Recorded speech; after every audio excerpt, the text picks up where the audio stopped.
الحمد لله على إحسانه والشكر له على توفيقه وامتنانه، وصلى الله وسلم على خاتم النبيين وإمام المرسلين سيدنا محمد بن عبد الله الأمين وعلى آله الطيبين وأصحابه الغر الميامين، ما اتصلت عين بنظر ووعت أذن بخبر وسلم تسليما كثيرا كثيرا. أما بعد،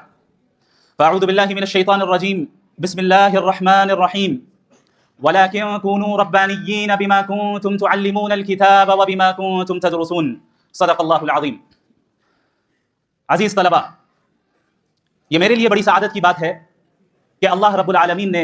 مجھے یہ توفیق دی اور یہ نعمت دی کہ میں آج دارالعلوم ندوۃ العلماء کی مسجد میں اپنے اساتذہ کرام کی موجودگی میں آپ حضرات سے مخاطب ہوں. یہ میرے لیے بالکل بھی مناسب نہیں تھا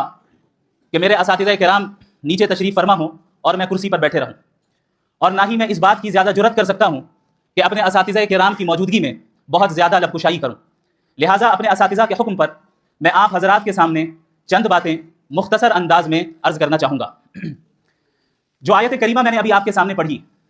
یہ آیت ایک ایسی آیت ہے جس کے متعلق حضرت مولانا ابو الحسن علی الحسنی الندوی رحمۃ اللہ علیہ نے فرمایا کہ یہ آیت در حقیقت مستقل ایک معجزہ ہے. یہ ایک ایسی آیت ہے جس میں ہم سے اور آپ سے یہ مطالبہ کیا گیا کہ ہم ربانیین بنیں،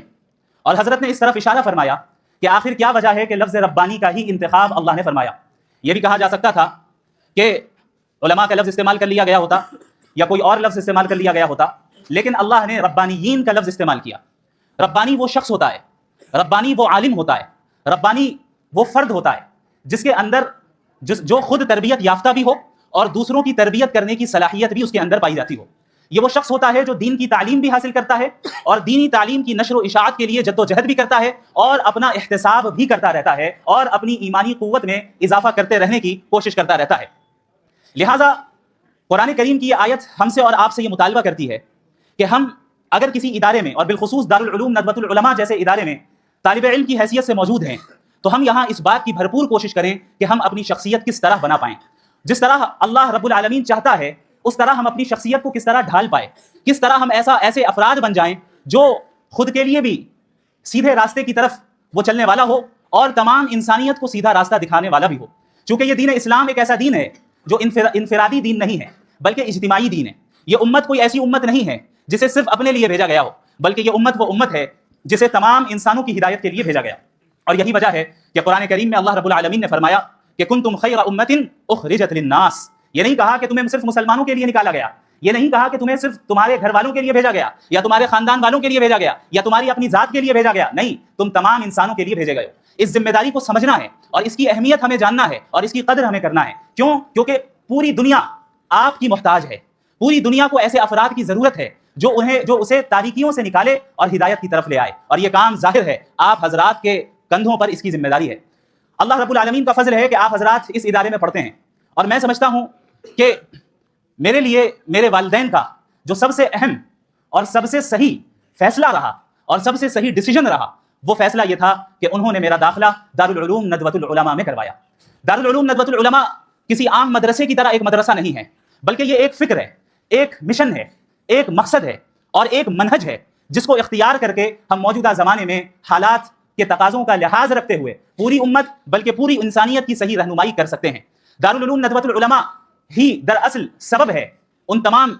ٹوٹی پھوٹی صلاحیتوں کا جو اس وقت میرے پاس جو مجھے اللہ نے عطا کی ہیں. دارالعلوم ندوۃ العلماء نے در حقیقت مجھے بولنے کا سلیقہ دیا. ندوۃ العلماء نے در حقیقت لباس پہننے کا سلیقہ دیا. ندوۃ العلماء نے مجھے لوگوں سے گفتگو کرنے کا سلیقہ دیا. ندوۃ العلماء نے مسلمانوں کے ساتھ تعامل کرنے کا سلیقہ دیا. ندوۃ العلماء نے غیر مسلموں کے ساتھ اچھے اخلاق سے پیش آنے کا سلیقہ دیا. ندوۃ العلماء نے اسلام کی حقانیت کو جدید انداز میں پیش کرنے کی صلاحیت اور جدید انداز میں پیش کرنے کا سلیقہ دیا. ندوۃ العلماء نے تفقہ فی الدین کی اہمیت سکھائی. ندوۃ العلماء نے اپنے بڑوں کی قدر کرنا سکھایا. ندوۃ العلماء نے اپنے والدین کی اطاعت کرنا سکھایا. ندوۃ العلماء نے قرآن کریم کو غور و فکر کے ساتھ پڑھنے اور سمجھنے کا سلیقہ عطا کیا. ندوۃ العلماء نے احادیث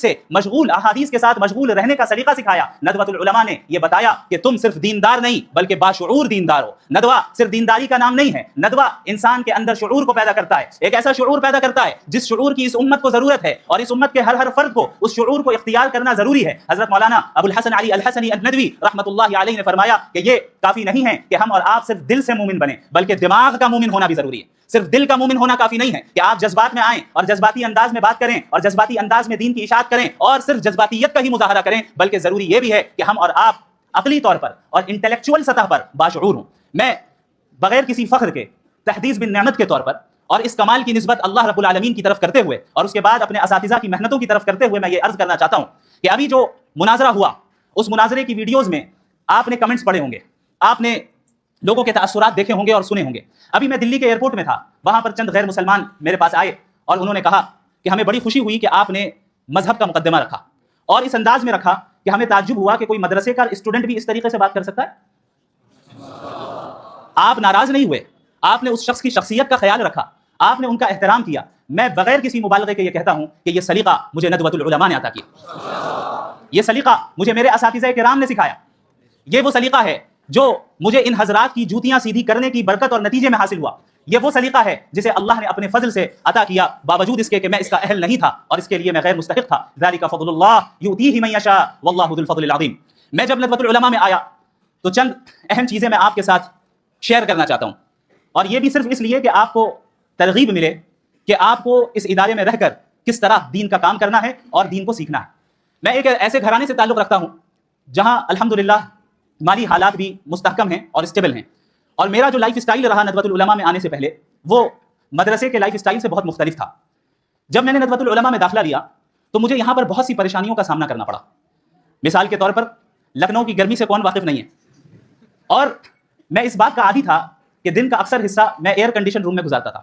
یہاں صورتحال میرے لیے اتنی سخت ہو گئی تھی کہ بسا اوقات اس شدید گرمی میں، ابھی مجھے نہیں معلوم کہ اس کیمپس کے انفراسٹرکچر کا کیا اس کی کیا صورتحال ہے، اس وقت وہاں جو ایک مارکیٹ ہے، مارکیٹ کہتے ہیں اسے، اس کے قریب ایک اے ٹی ایم ہوا کرتا تھا، ابھی بھی ہے، اس اے ٹی ایم میں ایئر کنڈیشن بھی تھا، ابھی بھی ہے، چلیں الحمدللہ۔ تو جب مجھے شدید گرمی لگتی اور برداشت کے باہر یہ گرمی ہو جایا کرتی، میں 5 منٹ کے لیے اے ٹی ایم میں چلا جایا کرتا تھا کہ کم از کم کچھ سردی مل جائے، اور یہ میرے لیے اس کا تحمل بہت مشکل تھا۔ میں جب یہاں پر موجود تھا، یہاں کا کھانا مجھے سوٹ نہیں کرتا تھا، میں کینٹین سے خریدتا، کبھی باہر سے منگاتا، کوئی کھانا مجھے سوٹ نہیں کرتا۔ پھر ایسی صورتحال آئی کہ ہمارے ذاکر کینٹین میں اور ایک اور جو کینٹین ہے وہاں پر صرف بن اور آملیٹ کھاتا تھا میں، بریک فاسٹ میں بھی، ناشتے میں بھی، لنچ میں بھی اور ڈنر میں بھی۔ اور چونکہ گھر میں عادی تھا کہ ایسا پانی پیوں جو فلٹرڈ ہو، تو اس ناحیے سے بھی بڑی دشواریوں کا سامنا کرنا پڑا۔ بسا اوقات ایسا وقت بھی آیا کہ میں مجبوراً صرف گلے کی خشکی کو، یعنی گلے کو تر کرنے کے لیے چند قطرے صرف ڈال دیا کرتا تھا کہ کم از کم گلا تر ہو جائے، لیکن میں اسے پی بھی نہیں پا رہا ہوں۔ یہ بتانے کا مقصد یہ ہے کہ یہ مرحلہ میرے لیے آسان نہیں تھا اور بہت مشکل تھا، یہاں تک کہ میں آپ کہہ سکتے ہیں کہ شیطانی وسوسوں میں مبتلا ہو کر اس نتیجے تک پہنچ چکا تھا کہ شاید اب میں اپنی تعلیم کو جاری نہ رکھ پاؤں اور واپس چلا جاؤں۔ میں نے اپنے والد محترم سے بات کی اور مجھے یاد ہے کہ اس وقت جب میں نے بتایا کہ میں نہیں رہ پا رہا ہوں، مجھ سے نہیں ہو پائے گا، یہ میری طاقت کے باہر کی چیز ہے، مجھے واپس آنا ہے، میرے والد صاحب حفظہ اللہ تعالی بہت زور سے رونے لگ گئے، بہت زور سے، اور میں گھبرا گیا ان کی آواز سن کر، اور انہوں نے یہ کہا کہ بیٹا اگر آج پیچھے ہٹ گئے تو آگے نہیں بڑھ پاؤ گے۔ یہ وہ جملہ تھا جو آج تک میرے کانوں میں گونجتا ہے، اور یہ وہ جملہ تھا جس نے مجھے تیار کر دیا کہ اس دین کی خدمت کے لیے اور اس دین کی تعلیم حاصل کرنے کے لیے انشاءاللہ تعالی اب میں آخری حد تک جاؤں گا۔ اس کے بعد اللہ رب العالمین جزائے خیر دے میرے تمام اساتذہ کرام کو جو اس ادارے میں موجود ہیں، بعض اس دنیا سے رخصت ہو گئے، اللہ ان کی قبروں کو منور فرمائے، اور جو موجود ہیں اللہ ان کی عمر میں صحت اور ایمان کے ساتھ، عافیت کے ساتھ برکت عطا فرمائے۔ ان حضرات نے بالکل اس طرح معاملہ کیا جس طرح گھر میں والد معاملہ کرتا ہے، اتنی شفقت کے ساتھ پیش آتے تھے اور اتنی توجہ دیتے تھے کہ مجھے اس بات کی قدر ہوئی کہ بھائی میں جس ادارے میں رہتا ہوں یہ ادارہ کوئی معمولی ادارہ نہیں ہے، بلکہ یہ ادارہ ایک مقصد کے تحت بنا ہے، یہ ادارہ دیواروں کا نام نہیں ہے، یہ ادارہ سرٹیفکیٹ کا نام نہیں ہے، یہ ادارہ چند رسمی چیزوں کا نام نہیں ہے، بلکہ یہ ایک مقصد ہے، اور اس مقصد کو حاصل کرنے کے لیے ہمارے اساتذہ کرام دن رات جدوجہد کرتے ہیں بغیر کسی دنیاوی غرض کے۔ یہ کوئی معمولی خدمت نہیں ہے۔ اس کا اندازہ صحیح معنی میں اس وقت ہوگا جب آپ لوگوں کو دنیا کا ایکسپوجر ملے گا، جب آپ اس ادارے سے فارغ ہو کر جائیں گے اور الگ الگ لوگوں سے ملاقات کریں گے، آپ یہ دیکھیں گے کہ ہر جگہ ہر میدان میں صرف اس بات کی کوشش ہے کہ ہم کمرشیل انداز کیسے نافذ کریں، ہمیں کمرشیل بننا ہے، کوئی ایک منٹ بغیر پیسے کے دینے کے لیے تیار نہیں ہے۔ ہمارے اساتذہ کرام جو اس ادارے میں دن رات محنت کرتے ہیں اور ایسی صلاحیتوں کے ساتھ ہیں جو صلاحیتیں عموماً ان کمرشیل انڈسٹریز کے لوگوں کو حاصل نہیں ہیں، اس کے باوجود ہمیں وہ وقت دیتے ہیں، اس کے باوجود ہماری وہ فکر کرتے ہیں، ہماری رہنمائی کرتے ہیں۔ یاد رکھیں اس سے بڑی نعمت اس وقت آپ لوگوں کو کوئی اور بڑی نعمت، اس سے بڑی نعمت آپ کو حاصل نہیں ہو سکتی۔ ضروری یہ ہے کہ ہم اس نعمت کی قدر کر لیں۔ اللہ رب العالمین کی یہ سنت ہے، اس کا یہ طریقہ ہے کہ جو شخص اللہ کی نعمت کا شکر ادا کرتا ہے، اللہ کی نعمت کی قدر کرتا ہے اللہ اس نعمت میں اضافہ کرتا ہے، اور جو شخص اللہ کی نعمت کی ناقدری کرتا ہے اللہ اس سے اس نعمت کو چھین کر ایسے شخص کو دے دیتا ہے جو اس کا مستحق ہو۔ لہٰذا اس بات کا عزم کر لیں کہ ہم جس قیمتی ایام سے گزر رہے ہیں، ہم جس مرحلے سے گزر رہے ہیں، اس کی ہم بھرپور قدر کریں گے، ناشکری نہیں کریں گے، اس سے ہم استفادہ کریں گے، اور ٹھیک جو ہے جس انداز میں ہمیں فائدہ حاصل کرنا چاہیے وہ کریں گے۔ یاد رکھیں، میں پھر بتا دوں، فخر کے طور پر نہیں، صرف تحدیث بن نعمت کے طور پر اور آپ حضرات کی ترغیب کے لیے یہ بات بتا رہا ہوں کہ میں نے اپنے طالب علمی کے زمانے میں، ابھی بھی طالب علمی ہوں، یعنی دارالعلوم ندوۃ العلماء میں جو طالب علمی کے ایام گزرے، میں نے ایک چیز کا بڑا اہتمام کیا، وہ یہ تھا کہ اپنے بڑے اور اپنے اساتذہ کی اطاعت، ندوے کے انتظامیہ کی اطاعت، ندوے کے بنائے ہوئے اصولوں کی اطاعت، میں نے اس کی بھرپور کوشش کی، یہاں تک کہ الحمدللہ کئی مہینے گزر جاتے تھے، کسی ایک گھنٹے میں بھی غیر حاضری میں نہیں کرتا تھا، اور صرف اس نیت سے کہ کہیں ایسا نہ ہو کہ ایک گھنٹہ بھی اگر چھوٹ جائے تو اس کی برکت ختم نہ ہو۔ اور یقین جانیے، امتحان کے ایام میں جس طرح آپ حضرات بہت پریشان ہو جاتے ہیں، پھر اگر آپ نے پابندی کی، حاضری کی، اور کلاسز میں پابندی سے آپ حاضر رہے تو آپ کے لیے امتحان کا مرحلہ بڑا آسان ہو جاتا ہے۔ اس بات کی ہم نے پابندی کی کہ میرے اساتذہ کرام، میرے مشائخ مجھ سے جو کہتے میں وہ کرتا۔ اگر مجھ سے کہا جاتا کہ آپ کو مغرب کے بعد دارالمطالعہ میں بیٹھنا ہے تو میں بیٹھتا تھا، میں ناغہ نہیں کرتا تھا، الا یہ کہ کوئی شدید عذر ہو۔ مجھ سے کہا جاتا کہ آپ کو ندوے کے باہر نہیں جانا ہے تو میں نہیں جاتا تھا، جبکہ میں دیکھتا تھا بہت سے افراد ایسے تھے جو نہیں سنتے تھے، جو اساتذہ کی اطاعت نہیں کرتے تھے، وہ چلے جاتے تھے، یا اسے سمجھتے تھے کہ ہم پر زیادتیاں ہو رہی ہیں، ہمیں قید کر دیا گیا ہے۔ لیکن آج مجھے اس کے پیچھے کی حکمتیں سمجھ میں آتی کہ ہمارے اساتذہ کرام کیوں ہمیں اس بات کا پابند بناتے تھے کہ آپ کو ندوے کے کیمپس کے باہر نہیں جانا ہے، آپ کو مغرب سے عشاء تک دارالمطالعہ میں بیٹھنا ہے تو بیٹھنا ہے، آپ کو نمازوں کی پابندی کرنی ہے تو کرنی ہے، کلاسز میں غیر حاضری نہیں کرنی ہے تو نہیں کرنی ہے۔ ان تمام چیزوں کو کرنے کے بعد میں سمجھتا ہوں کہ اللہ رب العالمین نے اسی کے نتیجے میں جو کچھ بھی آپ نے 20 دسمبر کو دیکھا وہ حاصل ہوا، اللہ رب العالمین کا فضل رہا۔ لہٰذا آپ تمام حضرات کو میں ایک مشورہ دیتا ہوں، چونکہ آپ میرے چھوٹے بھائی کی طرح ہیں، اور میں ان ایام سے گزرا ہوں جن ایام میں سے ابھی آپ گزر رہے ہیں۔ مجھے یاد ہے کہ ایک مرتبہ حضرت مولانا محمد الرابع الحسنی الندوی رحمۃ اللہ علیہ کا اسی مسجد میں خطاب چل رہا تھا، اور میں وہیں اسی جگہ پر کہیں بیٹھا تھا۔ حضرت نے بڑے پرجوش انداز میں یہ بات کہی تھی۔ حضرت کا جو مزاج تھا اور ان کی جو طبیعت تھی وہ بڑی نرم طبیعت تھی، لیکن اس وقت جس لہجے میں اور جس انداز میں اور جس پرجوش انداز میں وہ جملہ انہوں نے کہا تھا، ہم سب بالکل بہت زیادہ چوکنے ہو گئے، اور بالکل ہم ان کی طرف متوجہ ہو گئے کہ ضرور حضرت کچھ چاہتے ہیں ہم سے۔ حضرت نے یہ کہا تھا کہ آپ میں سے جو اس وقت بے مقصدیت میں مبتلا ہے وہ ابھی اسی مسجد سے اٹھ جائے اور اس ندوے سے نکل جائے۔ یہ حضرت کا مزاج نہیں تھا اس طرح کے جملے کہنے کا عام حالات میں، لیکن حضرت نے یہ جملہ کہا تھا۔ آپ اسے اندازہ لگائیں کہ کس کڑھن کے ساتھ جو ہے یہ جملہ کہا ہوگا، کس درد کے ساتھ یہ جملہ کہا ہوگا، کس امید کے ساتھ یہ جملہ کہا ہوگا کہ آپ اگر اس ادارے میں ہیں اور ندوۃ العلماء آپ کی ہر اعتبار سے خدمت کر رہا ہے تو وہ آپ سے کچھ چاہتا ہے، اور وہ اپنے لیے نہیں چاہتا۔ ادارے کے اساتذہ اپنے ذاتی مفاد آپ سے کچھ نہیں چاہتے، وہ یہ چاہتے ہیں کہ آپ بن جائیں اور ایسی شخصیات بن جائیں جو پوری دنیا کی قیادت آپ کے ہاتھ میں ہو، جن کے ہاتھوں میں پوری دنیا کی قیادت ہو۔ تو لہٰذا سب سے پہلی چیز یہ ہے کہ بے مقصدیت کی وبا سے باہر نکلنا ہے۔ یہ ایک وبا کی طرح یہ چیز پھیلتی کہ کوئی مقصد ہی نہیں ہے، بس گھر والوں نے بھیج دیا، آ گئے، پڑھ رہے ہیں، اب چاہے ہمارا کوئی مقصد ہو یا نہ ہو، بس گھر والوں نے بھیج دیا، آگے کچھ اور کرنے کو ہے نہیں، کچھ اور کر نہیں سکتے تو چلو مدرسے چلتے ہیں۔ یاد رکھیں، ندوے کا یہ مقصد نہیں ہے، ندوے کا قیام اس لیے نہیں ہوا، لہٰذا ندوۃ العلماء کی فکر کو سمجھنا ضروری ہے۔ یہ ایک تہذیب ہے، یہ ایک ثقافت ہے جو آپ کو سلیقہ سکھاتی ہے، اس ثقافت کا لحاظ رکھنا ضروری ہے کہ کب ہمیں کیا بولنا ہے، کس انداز میں بولنا ہے، کتنا بولنا ہے، کس کو بولنا ہے، ان تمام چیزوں کو سمجھنا ہے۔ ہمارا چلنے کا انداز کیسا ہو، کھڑے رہنے کا انداز کیسا ہو، ٹوپی پہننے کا انداز اور سلیقہ کیا ہو، کپڑے پہننے کا انداز کیا ہو۔ ابھی ٹوپی کہنے کے بعد آپ حضرات ٹوپیاں سیدھی کر رہے ہیں، اس کا مطلب یہ ہے کہ آپ نے اس چیز کو سمجھا نہیں۔ یہ چیز ہمیں جاننا ہے، اور یہ بہت بڑی خوبی ہے، یہ کوئی ہنسنے کی بات نہیں ہے، یہ ندوے کی خوبی ہے۔ میں نے اپنے اساتذہ کو دیکھا ہے کہ درس کے دوران ہمارے اساتذہ اس کی طرف توجہ دلاتے کہ باڈی لینگویج آپ کی کیسی ہونی چاہیے۔ باڈی لینگویج کو درست کرنے کے لیے باقاعدہ ہزاروں روپے دے کر لوگ کورسز کر رہے ہیں، آپ کو یہ معلوم ہونا چاہیے، دنیا میں یہ ہو رہا ہے۔ یونیورسٹیز میں ڈپارٹمنٹس ہیں ایسے جہاں آپ کی لینگویج کو امپروو کروایا جاتا ہے، جہاں آپ کے باڈی لینگویج کو صحیح کروایا جاتا ہے، پبلک اسپیکنگ سکھائی جاتی ہے، یہ ساری چیزیں فری میں آپ کو ندوہ دے رہا ہے۔ یہاں کے اساتذہ کرام بغیر کسی معاوضے کے آپ کو دے رہے ہیں، اس چیز کی قدر کر لیجیے، اس چیز کی قدر کر لیجیے، اس کا افسوس بعد میں ہوگا۔ دوسری چیز جو طالب علمی کے زمانے میں جس کا سامنا میں نے کیا اور میں نے محسوس کیا کہ یہ بہت مضر ہے، یہ میں آپ کو بتا دوں کہ یہاں اپنے کام سے کام رکھیں، زیادہ دوستی کے چکر میں نہ پڑیں۔ اور یہ میں بہت یقین کے ساتھ یہ بات کہہ رہا ہوں اور تجربے کے ساتھ یہ بات کہہ رہا ہوں۔ آپ کی پوری توجہ آپ کی تعلیم کی طرف ہونی چاہیے۔ دوستی، تعلقات، یہ ساری چیزیں ثانوی درجے کی چیز ہے، سیکنڈری درجے کی چیز ہے۔ اگر دوستی، تعلقات آپ کی تعلیم کو متاثر کر رہے ہیں تو یاد رکھیں اب آپ غلط ٹریک پر آ گئے۔ اس چیز کا آپ کو لحاظ رکھنا ہے کہ سارے تعلقات اور ساری دوستی ایک حد تک ہونی چاہیے، اس حد کے آگے نہیں بڑھنے پائے تاکہ ہماری تعلیم ہرگز بھی متاثر نہ ہو۔ تیسری چیز، ندوۃ العلماء اور اپنے ادارے کے انتظامیہ کا ساتھ دینا، یہ بہت اہم کام ہے۔ آج ہمارا مزاج اتنا آزاد ہوتا جا رہا ہے کہ ہم اس چیز کی اہمیت کو سمجھتے نہیں کہ ادارے کے ذمہ داروں کے اصولوں کی پابندی اور ان کی طرف سے متعین کردہ قوانین کی پابندی کی بھی کوئی ضرورت ہے، ہم سمجھتے ہی نہیں۔ بسا اوقات اپنے زمانے میں ایسا بھی دیکھا کہ بعض طلباء خواہ مخواہ انتظامیہ کے ساتھ تصادم کرنے میں مبتلا ہو جاتے ہیں، اور یاد رکھیں پھر پورے سفر کی برکت ختم ہو جاتی ہے، پورے سفر کی برکت ختم ہو جاتی ہے۔ آپ حضرات یہاں پر صرف تعلیم حاصل کرنے آئے ہیں اور تیار ہونے آئے ہیں،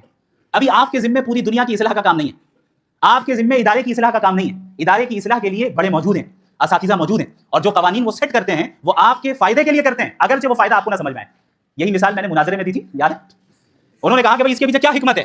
ہم نے بتایا کہ بھائی آپ مکمل حکمت والے نہیں ہیں، جو مکمل حکمت والی ذات ہے اس کی تمام حکمت آپ کو سمجھ میں آ جائے یہ ممکن نہیں۔ یہی چیز اس دنیا میں بھی درجہ بدرجہ یہ چیز ہوتی ہے کہ اس دنیا میں بھی ہمارے بڑے جو ہیں وہ ہم سے زیادہ حکمت رکھتے ہیں، ہمارے بڑے جو ہیں وہ ہم سے زیادہ علم رکھتے ہیں، ہمارے بڑے ہمارے اساتذہ ہم سے زیادہ تجربہ رکھتے ہیں، وہ جانتے ہیں کہ آپ کس مرحلے سے گزر رہے ہیں، وہ جانتے ہیں آپ کے لیے کون سی چیز مفید ہے اور کون سی چیز نہیں ہے۔ اگر ان کی طرف سے کوئی ایسا حکم آتا ہے جس کی حکمت آپ کو سمجھ میں نہ آئے تو اس کا مطلب یہ نہیں کہ اس کے پیچھے حکمت نہیں ہے،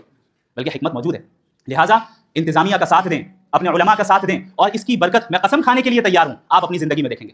اس کی برکت دیکھیں گے کہ آپ کے اساتذہ نے آپ کو جو بات کہی اس بات کا نتیجہ اور اس کی اطاعت کا نتیجہ یہ نکلا کہ اللہ نے آپ کی زندگی میں برکت عطا کی۔ اور ایک چیز میں یہ بھی بتا دوں، چونکہ اپنے لوگوں کی مجلس ہے، اساتذہ کی بے ادبی کرنے سے اجتناب کیجیے گا۔ بسا اوقات کسی استاذ کی بے ادبی تمام تر صلاحیتوں کو ماند کر دیتی ہے۔ ایسا ہوتا ہے کہ ایک انسان، ایک طالب علم بہت صلاحیت والا ہے، بہت گہرے علم والا ہے، اسے تفسیر میں بڑی مہارت ہے، حدیث میں بڑی مہارت ہے، اصول تفسیر میں بڑی مہارت ہے، اصول حدیث میں بڑی مہارت ہے، لیکن اساتذہ کی بے ادبی کے نتیجے میں زندگی کا ایک ایسا مرحلہ آتا ہے جہاں پر تمام نعمتوں کو اللہ سلب کر لیتا ہے، والعیاذ باللہ من ذلک۔ اللہ رب العالمین ہم سب کی اس سے حفاظت فرمائے۔ میں آپ کو یہ بتا دوں کہ یہ جیسا کہ مولانا سلمان نسیم صاحب حفظہ اللہ تعالیٰ نے بتایا کہ یہ پروگرام کوئی رسمی پروگرام نہیں ہے، یہ پروگرام ایسا پروگرام نہیں ہے جہاں پر باقاعدہ کوئی ہم سے فارمیلٹی ادا کریں، بلکہ یہاں پر میں اپنے گھر میں آیا ہوں۔ بعض اساتذہ کرام نے اس طرف بھی توجہ دلائی کہ دوسرے ادارے میں جیسے آپ کا استقبال ہوا یہاں پر شاید ویسا نہ ہو تو آپ کو برا نہیں ماننا ہے۔ ہم نے کہا حضرت دوسرے اداروں میں مہمان تھا، ندوہ تو میرا گھر ہے، میں اپنے گھر میں آ رہا ہوں، یہاں پہ مجھے استقبال کی نہیں چاہیے۔ آپ حضرات سے ملاقات یہی میرے لیے اعزاز ہے، آپ حضرات سے ملاقات کا موقع مل جانا اور یہاں کے طلبہ اور اپنے بھائیوں سے تھوڑی دیر کے لیے گفتگو کرنے کا موقع مل جانا اور اس جگہ پر کھڑے ہو کر گفتگو کر لینے کا موقع مل جانا، اس سے بڑا اعزاز میرے لیے اور کچھ نہیں ہو سکتا۔ لہٰذا آپ ایک ایسے شخص کو سن رہے ہیں جو پرانا مریض ہے، تو پرانا مریض جدید مریض کو چند صلاح دے رہا ہے۔ ہم سب اسی سفر سے گزرے ہیں اور ہم سب بعض غلطیاں کر جاتے ہیں، لیکن یاد رکھیں اگر ہم سے غلطیاں ہو جائیں تو ان غلطیوں سے رجوع کرنا، توبہ کرنا، اپنی اصلاح کرنا، اپنے اساتذہ کی اطاعت کو قبول کر لینا اور ندوے کی فکر کو سمجھنا یہ بہت ضروری ہے۔ ورنہ ایسا بھی دیکھا جا رہا ہے کہ ندوے سے پڑھ کر نکل رہے ہیں لیکن ندوۃ العلماء کی فکر اپنے اندر نہیں رکھتے ہیں۔ ندوۃ العلماء جیسا کہ میں نے بتایا شعور کو پیدا کرنے کا نام ہے۔ ندوۃ العلماء ایک مشن دیتا ہے، اور یاد رکھیں یہ جو آج الحاد کے خلاف میں کام کر پا رہا ہوں اس کی اصل فکر مجھے ندوۃ العلماء سے ہی ملی، اور بالخصوص حضرت مولانا ابو الحسن علی الحسنی الندوی رحمہ اللہ کی تحریروں سے ملی۔ جب آپ حضرت کی تحریروں کو پڑھیں گے تو آپ کو اندازہ ہوگا کہ مغربی تہذیب کے خلاف وہ کب لکھ رہے ہیں۔ ایسا محسوس ہو رہا ہے کہ شاید آج کے لیے وہ لکھ رہے ہیں۔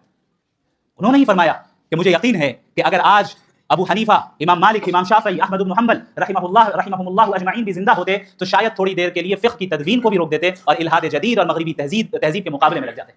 حضرت نے یہ فکر دی، حضرت کی تحریروں سے یہ فکر ملی، ندوۃ العلماء سے یہ فکر ملی، پھر اس فکر کو لے کر میں آگے کچھ کام کر پایا اور کر رہا ہوں۔ اللہ رب العالمین سے دعا گو ہوں کہ اللہ مجھ سے بھی اور آپ سب سے دین کا کام لیتا رہے۔ اللہ رب العالمین ہم سب کو دین کا تفقہ عطا فرمائے، دین کی سمجھ عطا فرمائے، دین پر عمل کرنے والا بنا دے، ندوۃ العلماء کی قدر کرنے والا بنا دے، یہاں کے اساتذہ کی قدر کرنے والا بنا دے، ندوۃ العلماء کی انتظامیہ کا ساتھ دینے والا بنا دے، باغیانہ مزاج سے ہم سب کی حفاظت فرما دے اور مطیعانہ مزاج ہم سب کو عطا فرما دے، اور اللہ رب العالمین ہم سب کو قبول فرمائے اس دنیا میں بھی اور آخرت میں بھی۔ میں سمجھتا ہوں کہ ضرورت سے زائد میں نے گفتگو کر لی اپنے اساتذہ کی موجودگی میں، لہٰذا میں معذرت بھی چاہتا ہوں اپنے تمام اساتذہ کرام سے۔ بس جو کچھ آپ حضرات سے سیکھا تھا اسی کا خلاصہ پیش کرنے کی میں نے کوشش کی ہے، جو بھی کمی کوتاہی ہوئی ہو آپ حضرات معاف فرمائیں۔ اللہ رب العالمین آپ تمام حضرات کو جزائے خیر عطا فرمائے۔ وآخر دعوانا الحمد للہ رب العالمین۔